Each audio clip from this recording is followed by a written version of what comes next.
Assalamualaikum warahmatullahi wabarakatuh. Terlebih dahulu saya meminta maaf kepada seluruh saudara seimanku dimanapun berada. Dan apabila ada muslim yang mendengarkan daripada video ini, bila ada kata-kata kami yang tak berkenan di hati, tolong dimaafkan dan kita saling memaafkan sesama manusia. Alhamdulillah kita bersyukur kepada Allah Subhanahu wa taala karena kita masih diberikan kesehatan, umur panjang, dan terlebih-lebihnya adalah nikmat yang paling berharga yang diberikan kita kepada Allah adalah nikmat iman, sehingga kita masih sempat melaksanakan perintah Allah dan kita masih bisa beraktivitas seperti biasanya. Itulah yang patut kita syukuri kepada Allah Subhanahu wa taala. Kembali lagi saya membuat konten, semoga bermanfaat untuk pribadi saya sendiri dan untuk kita semua. Dan saya akan membahas di sini mengenai tata cara dalam berdakwah yang lemah lembut.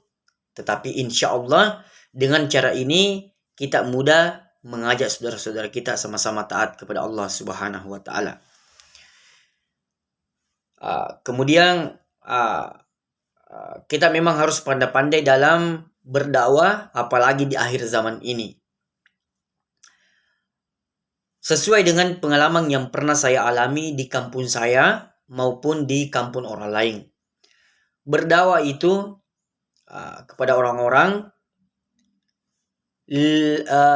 dengan cara yang dengan cara yang telah saya praktekkan atau dengan cara yang saya pernah lakukan, orang-orang itu lebih mudah untuk diambil hatinya bila dia ditemani beraktivitas dibandingkan langsung dibacakan ayat atau langsung dibacakan hadis. Karena kenapa? Memang kita ini harus memiliki dengan jiwa bisa menjiwai orang ataupun bisa melihat karakter orang, bahwa ini suka bila dibacakan ayat Al-Quran, suka bila dibacakan hadis, suka bila seperti ini seperti itu. Maka kita harus melihat dulu gerak-geriknya, baru kita melangkah. Dan umum orang-orang, kalau orang-orang awam, dia lebih suka bila ditemani beraktivitas, dibantu aktivitasnya, dibanding kita membaca ayat Al-Quran begitu banyak ataupun hadis Al-Quran begitu banyak yang kita bacakan, tapi terkadang tidak ada yang masuk di otaknya. Karena kenapa? Mereka belum beriman. Tetapi dengan cara yang pernah saya alami, ikramul muslimin, dengan cara saya, yaitu ketika sudah sholat maghrib, maka saya membaca satu atau dua hadis di dalam masjid. Kemudian setelah itu saya membaca hadis, kemudian saya sampaikan kepada jamaah. Setelah sholat sunat, maka kita berpencar. Saya bagi-bagi, terkadang 3 rombongan ataupun 2 rombongan, yaitu tak dua-dua orang. Berarti kalau 2 orang, berarti kalau 3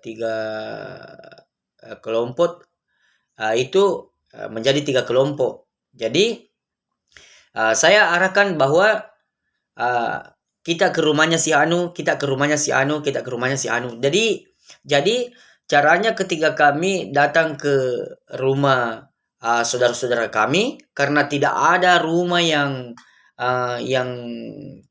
bisa dilewati. Pokoknya setiap rumah kita susung di rumah ini, pokoknya setiap malam seperti itu. Jadi ketika kami melangkah, sebelum melangkah kami dulu bermusyawarah. Ketika sampai di sana, perbaiki niat kita bagaimana agar kita bisa mengajak sama-sama taat kepada Allah. Tapi yang lebih utama adalah niat dia yang diperbaiki, bahwa kita datang ke rumahnya berniat untuk mengajak sama-sama untuk bisa hadir sholat berjamaah di masjid. Tetapi ketika kita sampai di rumah beliau, pandailah kita dalam mengambil tata cara untuk berbicara. Jadi ketika kita sudah sampai, kita melihat dulu gerak-geriknya ini orang suka cerita apa. Kalau memang dia hobi memancing, kita cerita tentang masalah strategi memancing. Kalau ini orang suka balapan motor, kita cerita dengan strategi balap motor. Tetapi niat kita ini bagaimana agar beliau ini bisa sama-sama datang ke masjid untuk sama-sama sholat berjamaah. Tetapi kita melihat dulu apa namanya, sebelum masuk dalam poin, kita pandai-pandailah dalam berbicara, mengambil hatinya. Dan setelah itu kami berbicara, akhirnya kami sudah mulai mulai kami akrab. Maka sebelum kami pulang, maka kami tanya, apa aktivitas tak Bapak? Bilang aja, alhamdulillah besok ini mau ke orang panen padi. Oh, di mana ke mau panen padi, Pak? Oh, bilang di sana. Siapa tahu butuh ke bantuan. Jangan maki Pak, merepotkan. Tidak, kami ini memang bersedia untuk membantu Bapak. Dia bilang, kalau Bapak mau membantu kami ya bersyukurlah. Ya insya Allah Pak, sekitar jam berapa, nah kita kumpul di sana Pak, di Sawata untuk panen padi. Bilang jam sekian. Maka setelah itu, oke Pak, insya Allah besok saya akan datang membantu Bapak bersama dengan jamaah masjid. Setelah itu kami bincang-bincang,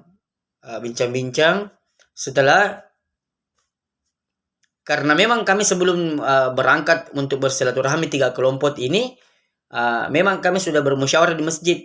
Nanti yang azan yang paling besar suaranya. Sebelum azan, kode dulu 3 kali, ketok-ketok itu mic sebelum azan. Jadi kita ini memang sudah mencari cara-cara untuk berbahasa supaya kita tidak mengucapkan sesuatu ucapan bahwa ayo kita sama-sama sholat ke masjid, tetapi ada bahasa-bahasa yang kita keluarkan tetapi menyentuh hatinya. Setelah sudah diketuk-ketuk 3 kali, dia ucapkan Allahu Akbar, Allahu Akbar. Tidak dirasa Pak di masuknya waktu begitu Pak. Permisi mak dulu di Pak di, karena sudah waktu di masjid. Kami minta pamit dulu. Dan insya Allah Pak, besok saya akan membantu Bapak untuk panen padi. Maka pulalah kami, oke Pak, Assalamualaikum. Begitulah cara-cara kami sampai di masjid.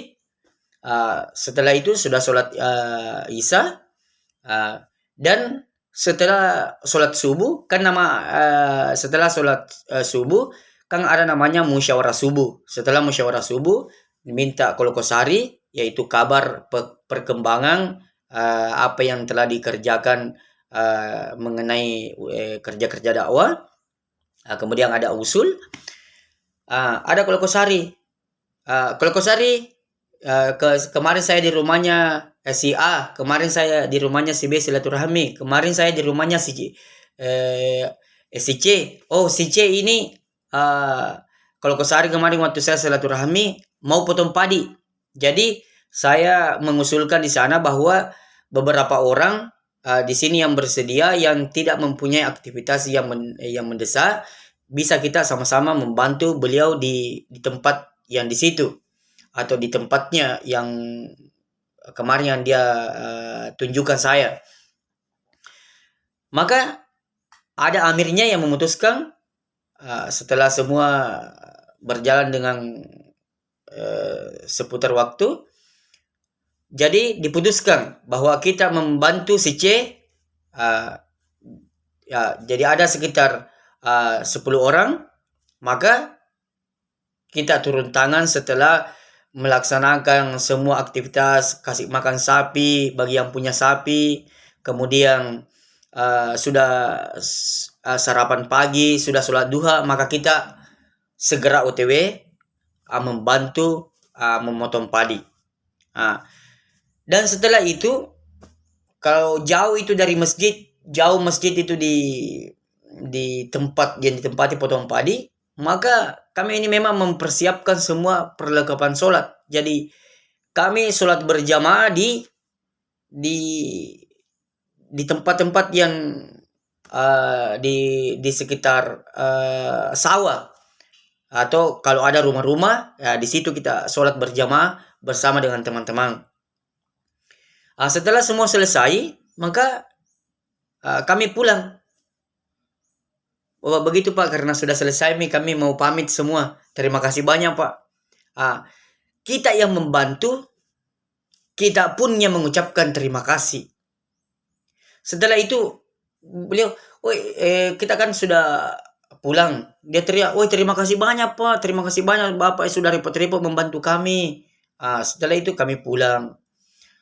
Pokoknya dengan setiap hari demi hari seperti itu yang kami lakukan. Maka kita tidak mengucapkan dengan ucapan mengajak dia ke masjid, datang sendiri dia ke masjid untuk sholat berjamaah. Jadi hadirin yang dimuliakan oleh Allah Subhanahu wa taala, terkadang kita ini terlalu keras cara menyampaikan, membaca ayat Al-Qur'an dengan hadis seperti ini, tapi tidak menyentuh. Karena kenapa? Orang-orang itu akan mudah tersentuh hatinya bila apa yang kita sampaikan, sebelum kita sampaikan, kita kerjakan dulu, baru menyampaikan, maka insya Allah hati seseorang akan mudah tersentuh. Jadi seperti inilah cara-cara yang pernah kami alami, yang pernah kami jalani, ataupun sampai sekarang seperti itulah cara-cara kami dalam berdakwah, baik di kampung kami maupun di kampung orang, bahwa untuk mudah mengambil daripada hati saudara-saudara kita, yaitu dengan ikramul muslimin, membantu aktivitasnya atau membantu dikala dia susah, maka disinilah kita mudah untuk mengambil hatinya, kemudian kita mudah untuk mengajak sama-sama taat kepada Allah. Karena apabila kita kekerasan yang mau dipakai, orang bukan semakin dekat, orang bukan mendengarkan, tapi orang akan semakin jauh apabila kekerasan yang dipakai. Cobalah memakai daripada dengan cara Rasulullah SAW menyampaikan agama dengan penuh dengan kelembutan. Orang bertanya, seperti apakah cara Rasulullah SAW berdakwah? Bagaimanakah cara kelembutan Rasulullah SAW berdakwah? Mungkin kita ini sering menyampaikan hal-hal seperti ini, namun bahwa Rasulullah berdakwah seperti ini, tapi belum tentu sang penyampai bisa mengamalkan apa yang dia sampaikan. Tetapi cara Rasulullah SAW berdakwah sangat mudah dan sangat-sangat lemah lembut dengan tata cara Rasulullah berdakwah.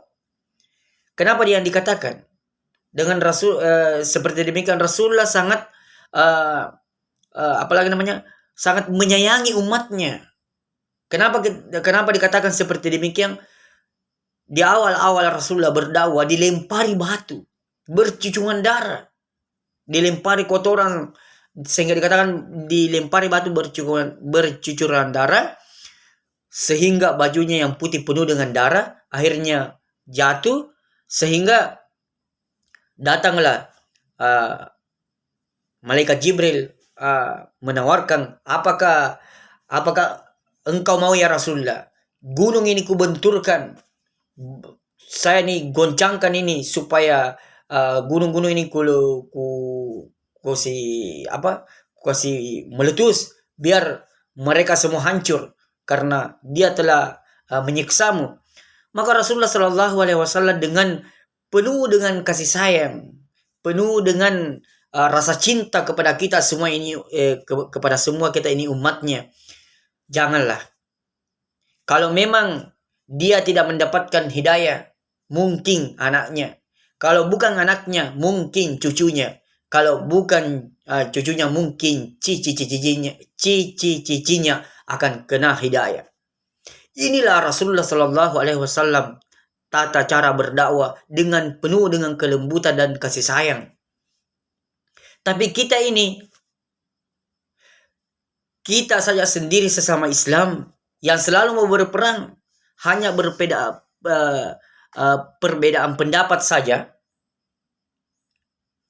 sehingga kita ini terkadang mau berkelahi. Masya Allah, na'udzubillahi min zalik. Kita akan semakin ditertawakan dengan orang-orang beragama lain atau non-muslim kalau kita ini seperti ini. Marilah kita bersama-sama menjalankan perintah Allah, sunnah Rasulullah, dan kita berdakwah seperti yang telah dicontohkan oleh Rasulullah Sallallahu Alaihi Wasallam. Insya Allah. Apalagi namanya, dengan diam kita tanpa berbicara banyak, orang-orang akan berbondong-bondong untuk mentaati perintah Allah dan menjauhi larangannya bila kita pandai dalam berdakwah.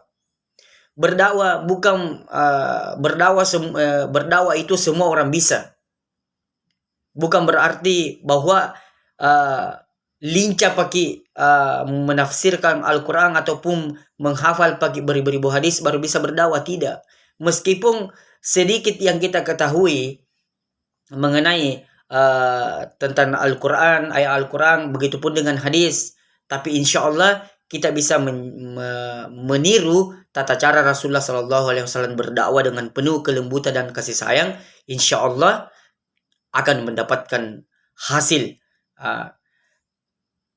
Cobalah kita ini praktekkan, insya Allah kita akan mendapatkan hasil sesuai dengan apa yang kita harapkan apabila kita ini belajar untuk mengikuti dengan apa yang telah dicontohkan oleh Rasulullah Sallallahu Alaihi Wasallam, berdakwah dengan penuh dengan kelembutan, penuh dengan kasih sayang. Mungkin sampai di sini yang saya bisa sampaikan, saudaraku, bahwa jangan karena perbedaan sehingga kita berpecah. Jangan karena perbedaan sehingga kita memutuskan tali silaturahmi. Karena kenapa? Rasulullah selalu telah memberikan kita contoh yang baik, teladan yang baik dengan cara berdakwah sangat penuh dengan kelembutan. Marilah kita bersama-sama mencontoh beliau, yaitu Rasulullah Sallallahu Alaihi Wasallam. Apabila kita mencontoh Rasulullah, berdakwah dengan penuh dengan kelembutan, maka insya Allah kita akan mendapatkan daripada sesuatu rahmat dari Allah Subhanahu Wa Taala, atau kita akan mendapatkan ridho dari Allah Subhanahu Wa Taala. Mungkin sekian yang saya bisa sampaikan, saudaraku. Ada benarnya, datanya dari Allah. Ada salah kepada pribadi saya sendiri. Saya meminta maaf kepada saudara-saudara, beristighfar kepada Allah Subhanahu Wa Taala. Kita astagfirullah. Kita tutup dengan doa kepada majelis. Subhanallah wa bihamdika, asyhadu an la ilaha illa anta, astaghfiruka wa atubu ilaik. Assalamualaikum warahmatullahi wabarakatuh.